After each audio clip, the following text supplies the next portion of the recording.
அல்லாஹ் பக்கத்துல நம்ம போகணும்னா பேரண்ட்ஸ் நம்ம பக்கத்துல வச்சிருக்கணும்.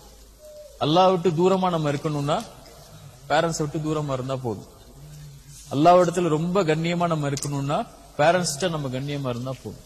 நம்ம இந்த உலகத்துல யார் நம்ம மேல சாட்டிஸ்பாக்சனா இருக்காங்களோ இல்லையோ, யார் நம்மள நல்ல புள்ள நல்ல பையன் சொல்றாங்களோ இல்லையோ, நம்ம மேல நம்ம அம்மா அப்பா சாட்டிஸ்பை ஆயிட்டாங்க, என் புள்ள தங்கமான புள்ள, என் புள்ள இபாதத்தான புள்ள, என் புள்ள கண்ணியமான புள்ளன்னு அம்மா அப்பா சாட்டிஸ்பை ஆயிட்டாங்கன்னா யார் சாட்டிஸ்பை ஆயிடுவா? அல்லாஹ் சாட்டிஸ்பை ஆயிடுவோம். என் புள்ள கெட்ட புள்ள, என் புள்ள பயங்கரமான தொந்தரவா இருக்காங்க எனக்குன்னு அவங்க கோவப்பட்டாங்கன்னா யார் கோவப்படுவா? அல்லாஹ் கோவப்பட்டுரும். சரியா? இப்ப நம்ம எவ்வளோ மர்சிஃபுல்லா, எவ்வளோ கண்ணியமா, எவ்வளோ நம்ம சந்தோஷமா அவங்கள இருக்கும்போது பாத்துக்கணுமோ நம்ம அவங்கள நன்றியோட பாத்துக்கணும். சரியா?